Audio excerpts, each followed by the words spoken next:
everyone. My name is Becky. I'm so happy to be here. It's a little bit strange because I can't see anyone, so I know it's going out, but hi. So I'm assuming everyone has podcasts, and I'm assuming maybe not so much marketing experience, but I might be wrong. If people have marketing experience, then do let me know in the chat. And so my aim tonight is to share some marketing tips and tricks, also get you doing a little bit of work, just a little bit, just so that when we come to the end, you're not just massively like overwhelmed with another big to-do list of things that you need to be doing, but rather a bit of an action plan and a little bit of work. So you're already partway there to getting some marketing coverage. Before we get into all that, I should probably introduce myself properly. So I'm Becky Lamb Pritchard, and I work at Distorted. We're an audio first content agency, and we make podcasts and radio shows. We're based in Leeds, and we work with clients across the UK and across the globe, actually. And we work with a variety of clients, from media outlets to wellbeing clients, coffee clients, sport clients, corporate clients. As podcasting has just grown, so has our client base, and everyone's just got a different story to tell. I largely work on the podcasting side of the business, which I love. I've worked in audio for 20 years now, and podcasting as part of that. It has actually been going, some of you probably know, but it has actually been going as long as that, as podcasting, back when you literally could only listen on an iPod. So that's me. So back into the podcasting. So we know that almost 40% of UK adults are listening to podcasts each month, and that number is only increasing. The podcast audience is growing, it's diversifying, and they're increasing their time listening, which is all brilliant, but it also means it's harder to get noticed. So a marketing strategy and plan is really key now more than ever.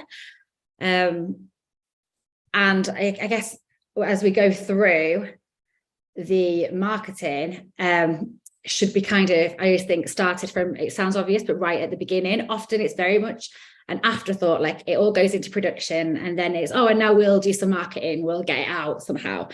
But actually, if we start to think of it right from the beginning, and then kind of in everything we do when it comes to the podcast, the marketing becomes so much more easier, and there's so many more opportunities as well. The good news is that marketing doesn't have to be for those with big budgets. There's loads of, hopefully by the end of this, you'll have loads of ideas and tips and tricks of how to get your podcast out there without a big budget. So yeah, it isn't a dark art. It's just basically taking your podcast out to market in the most simplest of form and making the most of all the opportunities. We recommend that you should be spending your time and any budget that you have 50-50 production and marketing. Often it's skewed more production and then marketing, but especially now, and that doesn't necessarily mean like a financial budget. That could be your time, your energy, whatever it is, but definitely paying attention to the marketing. So I'm just gonna there we go. So in this evening's session, here's what I'm going to be talking about. So we've got PR, podcast to podcast, in-app activity, audio, SEO, social media, and visual audio. As we go through at the end of each kind of session, I'm really encouraging questions there rather than at the very end. And then we can just kind of dive into each section in a little bit more detail and hopefully answer any questions that you've got. So let's get started. So I'd like to go back to basics to start with. So before we run away into kind of marketing strategies and tactics, and really look at the who, the what, and the why. With marketing, there's lots of different options, lots of directions, and you might feel overwhelmed. But you don't need to do everything, and you shouldn't do everything either. So it's all about the audience. So going back to basics will really help us create a marketing strategy and figure out who you really want to target and how you're going to do that. So first is, let's think of objectives. So why are you making this podcast? And what do you want the outcome to be once this podcast is out there? Or you might already have your existing podcast, but the same thing, like why are you making this? And this is really about being true to yourself as well. I don't mean the kind of consumer line, but the real reason. And people start podcasts for many reasons. And often having a great story is one of the last of them. So some people want to do it to raise their profile, some want to build a community, some want to build their networks, some just want to have fun. But being truthful about the real objectives, and this is just for you, no one has to see this, but that will actually impact then what marketing tactics we're going to use and what's actually going to work best for you. Because some tactics will drive downloads, or some will raise your profile, but not necessarily convert straight away to downloads. So if I could just ask you to just spend 5 minutes, I know that was like straight into it, but just 5 minutes. So I'll set the timer. And if you could just have a good think about what your objectives are, why are you making this podcast, and what you want the outcome to be? Or even if it's an ongoing podcast, why you started it and what you really wanted for this podcast. And if I could just give you 5 minutes starting from now, that would be great. If you've got any questions on this bit, just pop them in the chat.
And we're just finishing, so we're just into our last minute now.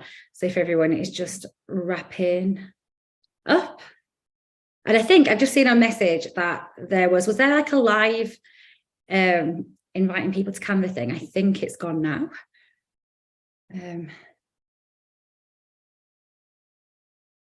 But yeah, if everyone's finished, so that should just get you started. So you're sort of starting to think in the headspace and remembering why you started. And now we're going to focus in on the audience. So, and again, I'll talk through this, but if you can start making notes against all this criteria. So who are you making this podcast for? So what are they like? What are their interests? What's their day like? What age are they? It's easy to say everyone and anyone, but the more you can define your audience, the easier and more effective your marketing efforts will be later on when we come into kind of like the tactics. So think about why you created your podcast or show, and what makes yours different to the others out there. Why are they going to listen to it? What's it going to bring to their life? How do you want them to feel once they've listened? So, depending on what your topic is and how you're positioning it. What do you want them to do? Like off the back of listening, is there an action to take from it? And then where are they? So like what other places are they? What other kind of podcasts are they listening to? What websites are they looking at? What magazines? What are they watching? Just where else are they? And this will come into play later on as well. And why should they listen to you? So is it the guests you've got on? Is it your take on a certain subject? What makes yours different? So whether that's guests, whether that's the production, if you have a think of all this, you should really be able to niche down on your topic, and then your listener, you should be able to picture your perfect and ideal listener. And then once we've kind of got that, we know exactly who we're talking to. So I don't know if you just want a couple of minutes just to kind of jot some notes down on the who, what, how, where, why. And then we're going to get on to the press and PR side of things. So I'll just give you a couple of minutes and then we'll just move on. Has anyone got any questions so far on just the basics of kind of objectives and audience?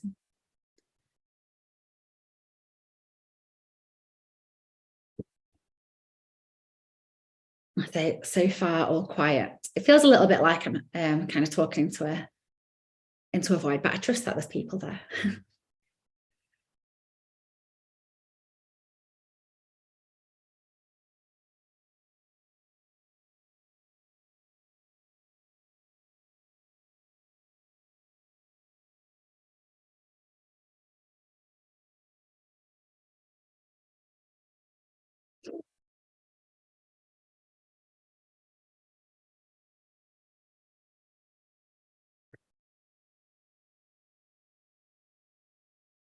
So getting into the PR and comms. So coverage in the right media is a great way to ensure your podcast or show is reaching your target audience. There's plenty of great podcasting publications like Pod News, Pod Bible, Podcasting Today. And there's already a great podcasting community that obviously subscribe into those. So they're great. Most of you are probably aware of those publications. And there's also loads of newsletters like Tink Media have one. There's Earbuds, loads of networks like Rise and Shine. And they're fantastic because the podcasting community are very open to learning about other podcasts.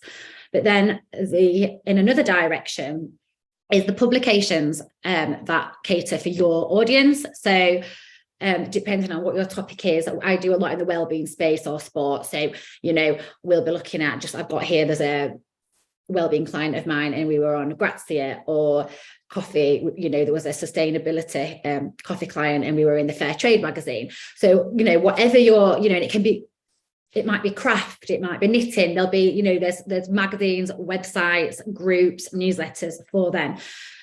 So the first thing that we're going to do is create a media list. So before we start kind of just blanketly sending out press releases, the first thing is to create your perfect dream press list. So if you can have, so at the end of this, there'll be another little task, but hopefully then you'll be kind of in a good position to sort of start contacting press and doing some work. So your dream press list, and this is for you. So this isn't, so I personally think a good mix of podcasting publications and then where your audience will be. So maybe that's, by age or by demo, or maybe it's by topic. So if you can start having a think of maybe 5 or 6 dream publications that suit you. And then a few things to do before we start sending out the press release is research the journalist, the editor, the publication. So they get hundreds and hundreds, and you've probably heard this, hundreds and hundreds of press releases, hundreds and hundreds of emails. So if you've got your kind of like dream list of 6 to 10 that you really want to get into, then research who's writing about, so podcasts, who's writing about podcasts, if it's a publication that's kind of wide and not, covering everything. So for example, I don't know, The Guardian, The Independent, they have journalists that cover and talk about podcasts. So research and find out who's covering them. If it's a podcasting news, have a look and see what they're doing. Pod News, for example, they always feature people that have billboards, which might be very far reaching now, ads in the wild, they call it, or magazines, or they'll cover, interesting guests. Pod Bible, they have interviews. So it's worth looking at kind of what they're covering, what they're interested in, and then following them on Twitter. Twitter is a great place for journalists, I think, because of the speed of it. So that's a great way to kind of do a bit of research as well. See what they've been writing about, see what they're interested in, and then, target them personally. So it sounds awful, target them personally, but basically find their contact details. You usually can. Most publications have news desks, but it's much better if you can find the person and send them a personal email and pitch.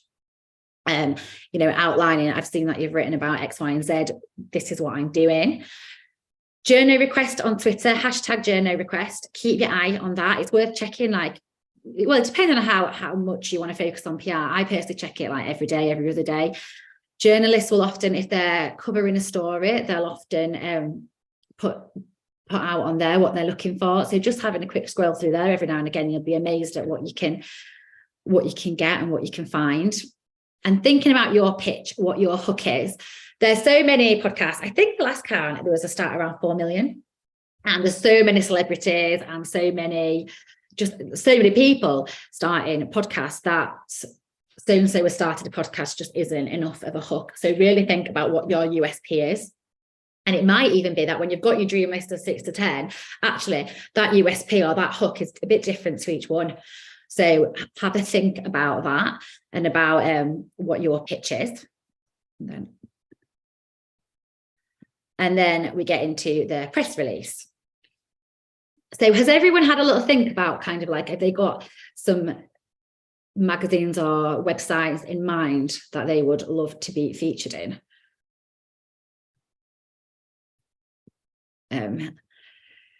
So press release. I don't know how familiar everyone on this is with a press release or if they've even seen one, but this is quite a standard sort of template. So you would at the top put for immediate release or embargoed until and the date of which the story is going to be announced. Then you'd have the date, month, year, a link to images. So journalists love high-res images, a nice selection. The basics of the press release is to have all the information and you're handing journalists all they need to know on a plate. And it's a really attractive story. So you've thought about your kind of USP, what's unique about your podcast or what's so great about this episode. And this is where all the information is. So ideally they're going to go, yeah, great, this is perfect. So do remember to send images, because if it gets into back and forth emails, that's when it's just another barrier to your story getting out there.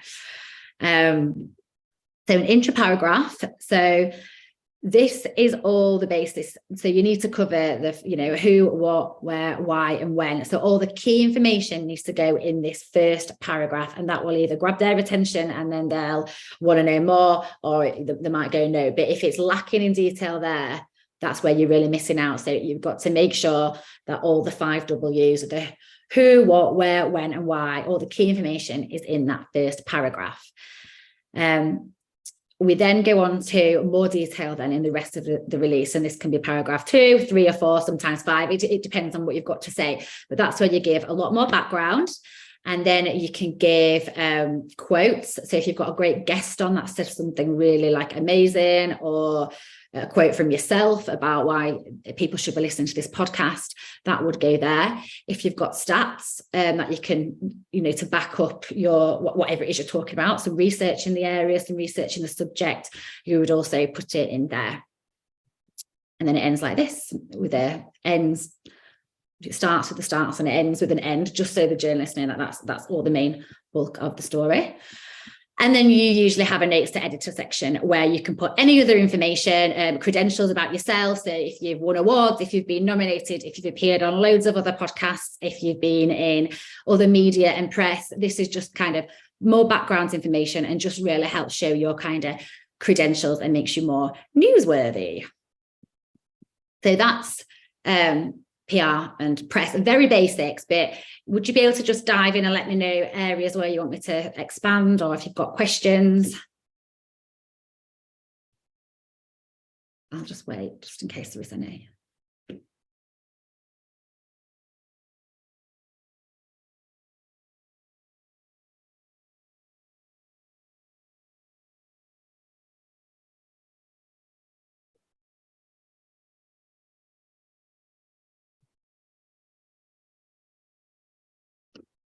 Okay, so podcast to podcast marketing and partnerships. So this is another great area to grow your podcast audience without spending loads of money. So the podcasting community, it's different to any other sort of media where, say, if you're a radio show or a TV show and you're kind of competing and you're fighting for the same audience, especially if you're on at the same time, it doesn't really work like that with the podcasting community. It's so much more supportive, and if someone is listening to a podcast on a topic, they're actually really likely to go and listen to another one. It's not competing in the same way at all.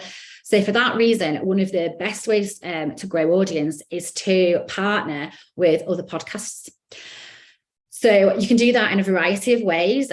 You can create an ad and do a promo swap. So you just literally 30-second trail and they've got a 30-second trail and you just swap it and put it at the start, middle or end of your podcast.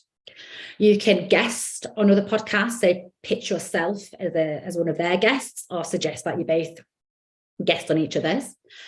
Or you can even do feed swaps, where you might take another podcast and pop it into your feed, and they'll do the same as a kind of special.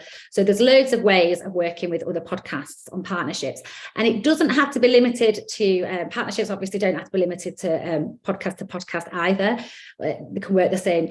Websites can work the same. If there's a website covering a subject that you're covering, but you're the podcast, can you do a partnership? Can you have some sort of digital advertising or something in the newsletter, and you'll promote, the website? So again, with this, I would do a research and pull out, I'd start with a list of 10 podcasts, and we're going to do that next, actually. There's a couple of websites. Everyone will probably know this because a lot of you have been making a podcast for a few years or so, but Listen Notes, that's great for finding other podcasts. Tink Media, there's a podcast promo tool that they have where you can put in what you're looking for and it'll generate loads of others. And obviously delving into Spotify and Apple under the kind of subjects is a great way.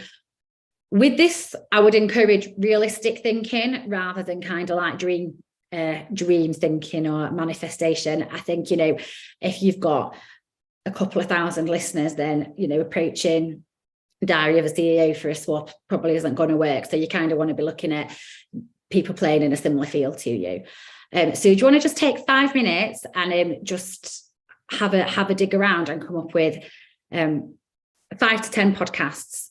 On average, you find that if you're pitching out to say 10 podcasts, you'll probably get 1 or 2 back. So that's the kind of average that the stats that you're working with.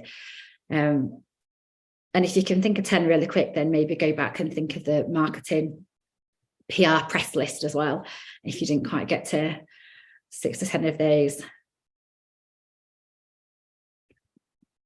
Hi, I've just had a question from Evie about where would you get a press release template from? Well, the one I shared there, I could share with you all after.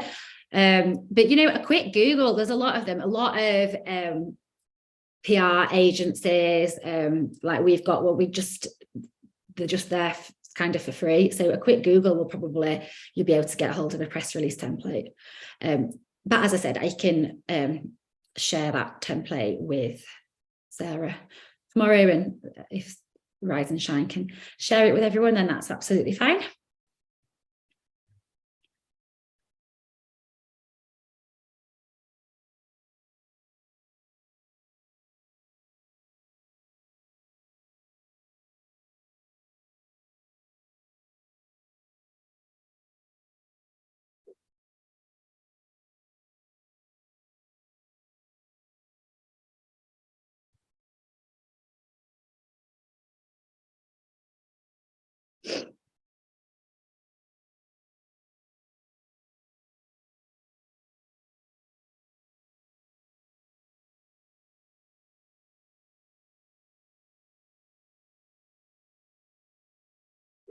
Also, on press release templates, there's a few different. The one I've shared is quite like a traditional standard one.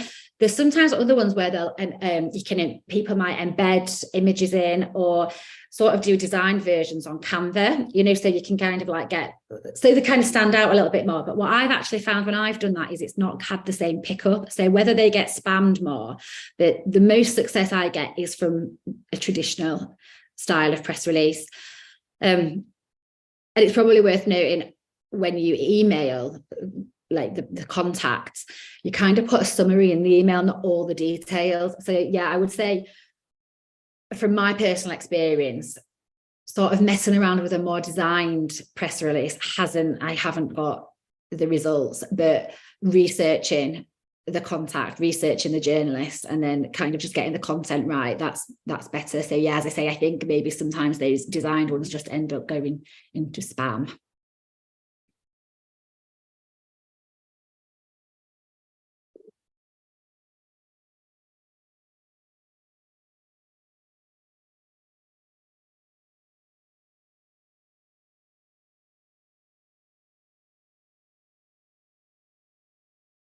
And there's also, sorry, I'm just like, just as I'm going, talking back to press, with building your media list, it's one of those where there's systems out there where you can buy media lists. They're quite expensive, or there's certain, you know, you can buy a list in a genre off a company.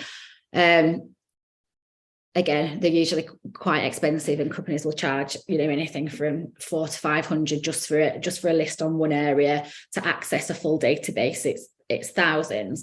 But if, you know, just legwork and doing it the old-fashioned way is literally making your own list and then going and finding, you know, having a look and finding that contact and finding that journalist. But I would also say that, you know, if you're going to, when we talk about budget and resource, be that time or money, rather than spending the time in pulling like a list of 100 and then just sending a blanket one, I think it's better to go smaller, go 10, and really find out what the journalist is wanting and really send quite a bespoke pitch and make sure it's tailored to what they're looking for and what they might like. And I think you'll get a bigger return on investment with that than you know, spending it just getting a mass list or spending money on a big database and then not actually putting the time in to find out what the journalists are doing. Of course, if you have loads of time and loads of money and can do it all, then that's great. But most of us are not in that camp when it comes to the podcasting. So just another minute to go, and then we'll get back to the next part. Was there any other questions on marketing and partnerships? I think when you're pitching out as well with the partnerships, similar to, we just talked about the press release, but doing like a bio or like a one-page pitch document is always a good idea. where you just kind of have, you know, a bit about the podcast. Normally I put on mine, you know, what an overview of what it's about, any kind of credentials, like any key guests, any like great listeners have said this, any great listener things, although we're talking about that actually, Sarah and I. Ask permission before you use any listener quotes, but if you can get any kind of quotes or anything like that, if it's been nominated for anything really noteworthy, pop on like a one-pager and attach it to your email when you're pitching for potential partnerships or marketing opportunities. Right then, moving on. So social media. Social media, everybody's favorite. Love it or hate it. I don't mind it. Sometimes I like it, sometimes I hate it, but it's there, isn't it? Obviously. So there's plenty to think about when it comes to social media and podcasts. They do marry well, actually, with social media. Podcasting does. And it's obviously a great community builder. So I think you should definitely be thinking about it. I don't necessarily think that it should be on every platform. There's just too many. And to do each one justice, you kind of need to do them properly. Every platform's different. The algorithms are different. The kind of content that they're serving is different. And the audience is different. So I think back to the social media, it's actually going, well, what's my audience? Where are they? What do they want? So if you're wanting to hit, Gen Z, then actually you do seriously need to be looking at TikTok. But if it's, 45 plus, 35 plus, maybe still are all right on Facebook and Instagram. So I think you should definitely be thinking about it. Canva is a great tool. There's loads of great tools actually for making social media content simple. Video podcasting comes in very handy with social media. I appreciate that not everyone likes video content, and there's some sort of like diehard audio, but audiograms work really well as well. So yes, there's just some key things to think about with the social media is create a content plan and factor in key dates, but key dates that are relevant to your audience. There's no point doing every key day, and there's nothing worse than when people jump on the bandwagon or something and it really isn't really relevant to what they're normally talking about. So create a content plan, create specific content for that platform. So, it not one size doesn't fit all at all. So TikTok, for example, it's very real.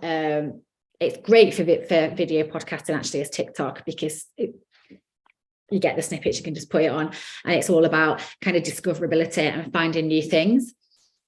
Your podcast is a content making machine. So as I touched on before, so whether it's audiograms, video snippets, behind the scenes, sneaky peek of guests, it's also great for kind of diving back into the archive. So one podcast episode can get you months worth of content because it doesn't have to all go out at the same time. You can kind of just revisit it.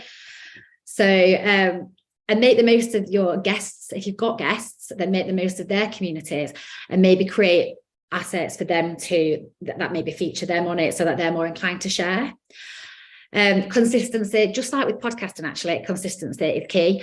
So, being consistent with your posting and posting often. Unfortunately, this is, I hate it, but posting once every now and again just doesn't work, does it? So you actually have to make a plan and stick to it, which is why you also need to, I would say, be choosy about the platforms that you're going to invest your time and resource in, and just pick one or two and do them well rather than every single one. And it goes back, I think, when picking the social media platforms, this is where we draw back to those original objectives and the original audience, because otherwise it does just become a big list of I need to do this, I need to do this, I need to do this, and I don't have time.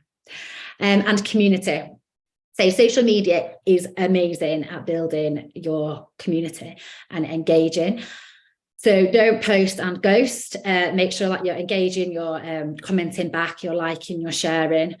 Sounds obvious, but there's so many, we just see so much of that kind of like this new episode out now, and just the thumbnail. We just need to go a lot deeper.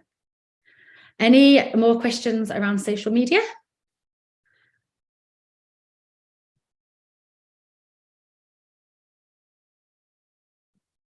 In-app activity. So there's various ways to be featured and do marketing activity in the actual apps, like in Spotify or Apple. So they all have opportunities to be featured, and on their featured, there are forms that you fill out. So in Apple, there's certain forms. They normally like a minimum of 2 weeks lead time, longer the better. For some, offer really busy dates, like International Women's Month. They start planning, I think, like 6 weeks in advance. So the more notice, the better. Similar to the press. So if you can get your head around doing the press release and like your hook and just that kind of way of thinking, this is very similar. You have to fill in a pitch form, and it's that kind of information that you're giving. You also often have to give new artwork as well. So especially with Apple, there's different variations of the artwork that you have to supply to be featured, and without that, they just won't consider you. I've stitched in a typo in episode, but make the most of the show and episode descriptions. I'm going to talk more about audio SEO in a bit, but really going into detail with the show descriptions and the episode really, really helps in generating the app activity. How it works with kind of shooting up it's quite complicated, and they're all a bit slightly different, but sometimes there's kind of like a hit of downloads to the podcast, and it works on kind of a percentage of new listeners.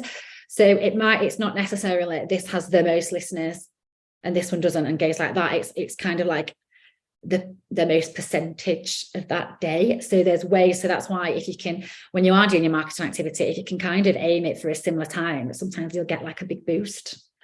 And that's why sometimes, podcasts like shoot up the charts, and then they'll drop because there might have just been like an influx of listeners on a certain app. And back to the show notes and the episode descriptions, new users that are searching through the apps under, for example, say it's wellbeing, they might be searching, female wellbeing, and they'll type that in, and if say it's my podcast and I've put all the right words in and all the right descriptors, then it's more than likely more chance of showing up, if that makes sense. So back to making sure you're using the right verticals and categories. So really think about this. I mean, sometimes as we've been working on podcasts, you might have started one 3 years ago. Oh, it's this. And then it's kind of refined and grown as the podcast's gone. And then you go, actually, is that even are we ticking the right? Is it in the right vertical? Is the description right? Because that all impacts discoverability. And branding, which I'm going to go on to now. And before I talk about the branding and the look in the app, is there any questions around being featured or any of that?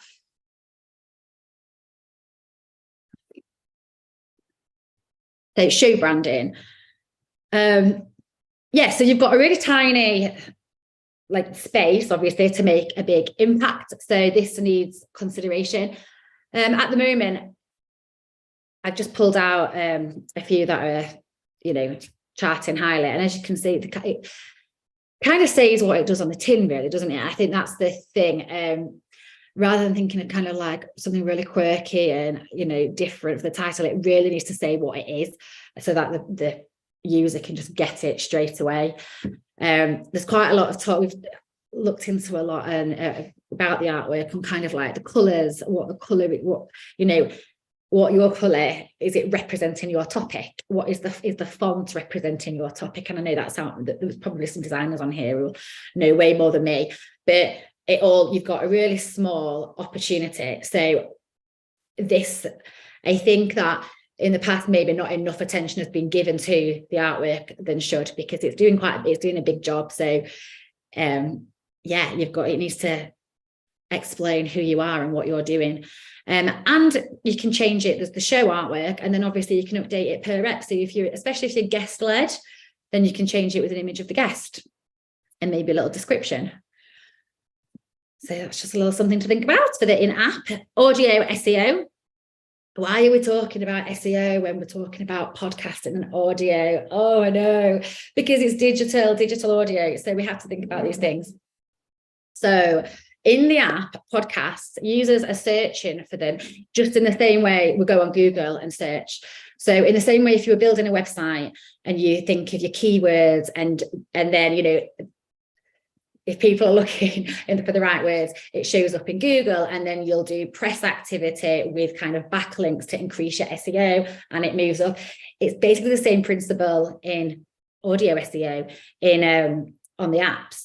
So users search within the app for, you know, health, well-being. Apologies, I keep going on about health and well-being. It's just because I'm literally working on a podcast at the minute, but they'll be looking health and well-being. So if you're not making the most of those keywords, then you're missing an opportunity. So relevant, highly searchable keywords will help make your podcast easier to find and give it a better chance of being found in the right places. So that all sounds great, but how do we do it? So I've got a list. Right, so ways you can optimize your keywords and your search so that when people are searching for podcasts in this description, they're going to find you. Make a podcast website or page. Optimize the keywords in your show description and then in your episode titles. Optimize keywords in your show notes. So just on this, you should be using a mixture of long tail keywords and short tail keywords. And the short tail ones are more broader and generic. So if it's sport or you're talking about swimming under sport, it might be like swimming or sport.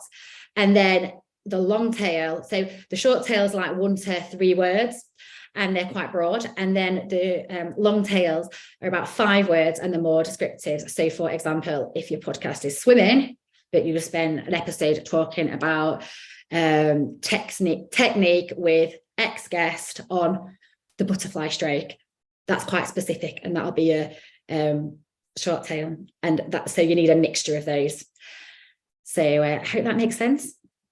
So yeah, then other ways, syndicate to Google Podcasts. Google is the largest search engine, so syndicating it to Google Podcasts will help with that search. Write blog posts based on the episode. Transcripts of your episode help with this. Obviously, don't just make, if you are going to go down the blog post route, don't just make it a direct transcript, kind of adapt it so it's blog appropriate. Using social media to promote your podcast helps with the SEO. Getting guests to share your show on their channels online, obviously, all helps with the SEO. Back to your press releases, make sure they're all optimized with the correct keywords and backlinks to your podcast, or if you've got a website, because most publications are digital these days, and that's a great way of boosting your SEO. YouTube, second largest search engine, so filming your podcast and posting it on your YouTube channel also helps. So yeah, just another area, it does feel like another area we have to think about. Like, oh God, I thought it was fun just I wanted to make a podcast, and now we're talking about audio SEO, but that's where we are. And obviously with about 4 million podcasts or whatever it was, we need to. So yeah, thank you, River Scott, for your feedback. Any questions on this? I think we're okay.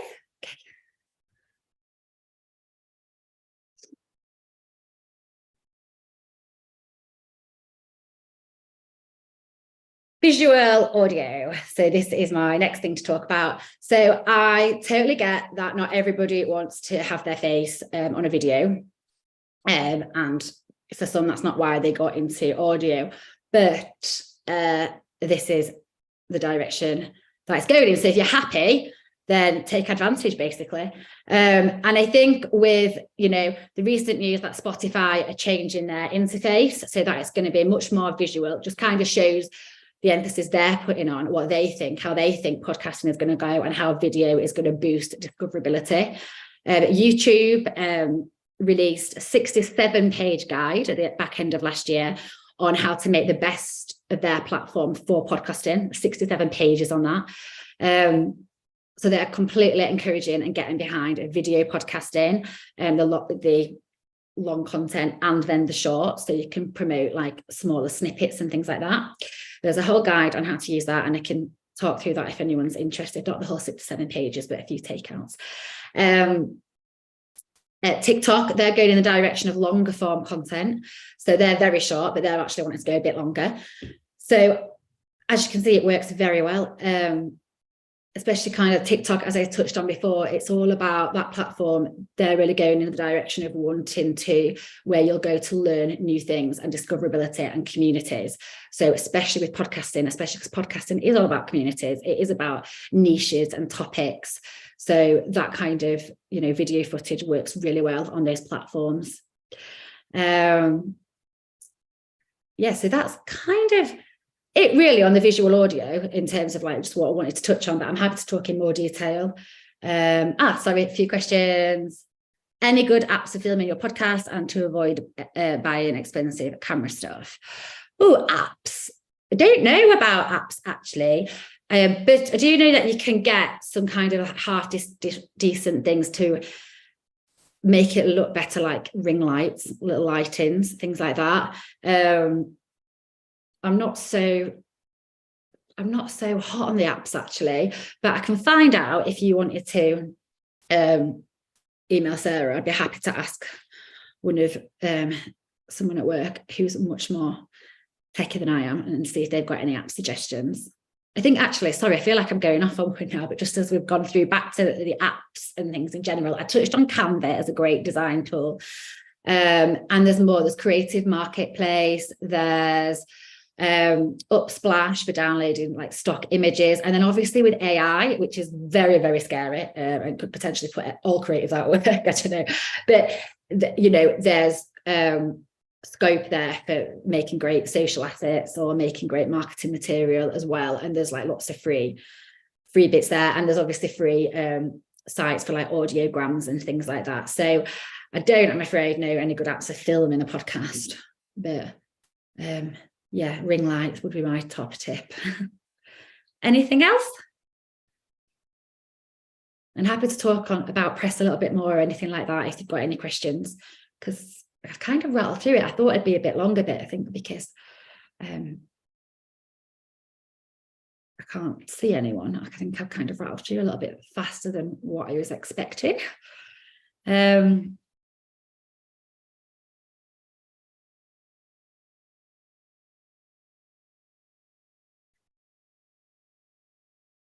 I've actually got a few. And then paid for advertising. So this is for anyone with some money.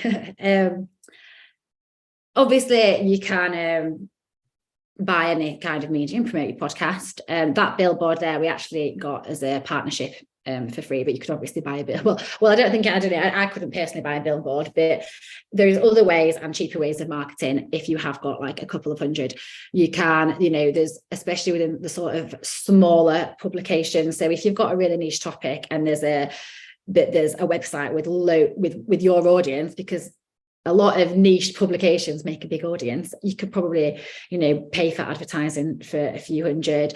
Obviously, you can buy advertising spots. You can't really buy much for less than 2,000, but you can buy. But this is why I suggest partnerships instead of paying for them. But if anyone did have budget, then there's obviously paid for advertising as well. Question, paid for influencer marketing. Does it exist in audio? Yeah, absolutely. So in terms of paying other podcasts to promote your material, then absolutely, yeah. So you just pay for paid reads or paid ads, but you can also pitch and get the same thing for free. It's like press, isn't it? It's like you can either pay for advertorials or pay for coverage, or you can do your research, do a great pitch and try and get it for free, and it's the same. So paid for influencer marketing does exist in audio in terms of on podcasts, and of course it does exist anywhere else. You can pay for advertising in the same way you can advertise a pair of shoes or a new TV show. You can do the same. So if there's like if you're meaning like a kind of TikTok influencer or an Instagram influencer and you want them to push your podcast, then you can absolutely. But I would just make sure that the influencer, it's back to your audience. Is their audience your audience? Are they talking to the right people that are then going to listen to your podcast? If that makes sense.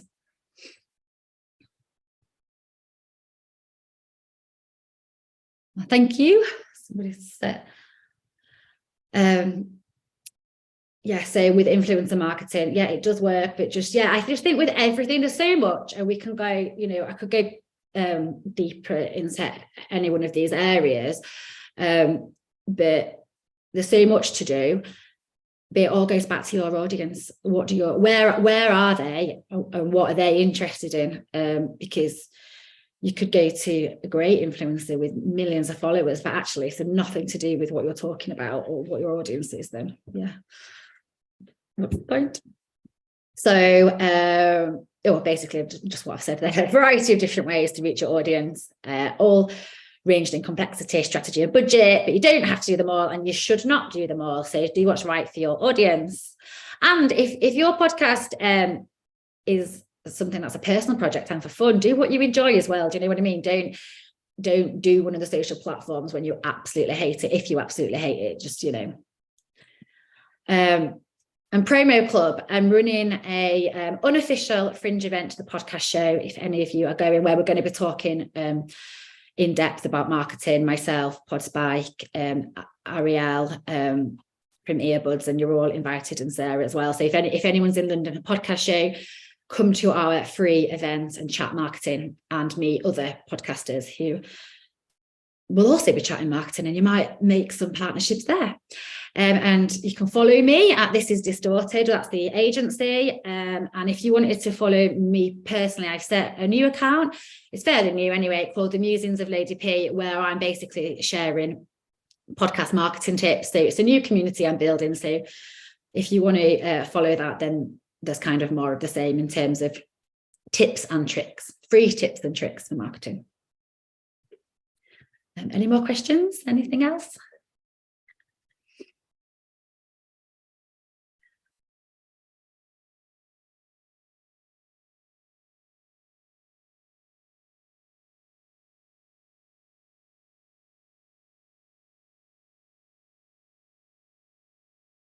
Well, thank you to those that have said that you've enjoyed the session. I just feel like it's gone a bit quick.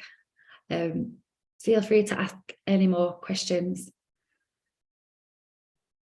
And if you've got any questions after the session, or if you've got any questions as you're going through your own marketing plans or writing your own press releases, feel free to email me. I'd be happy to answer and help out. So if there's no more, then I think I'm done, unless there's any more questions.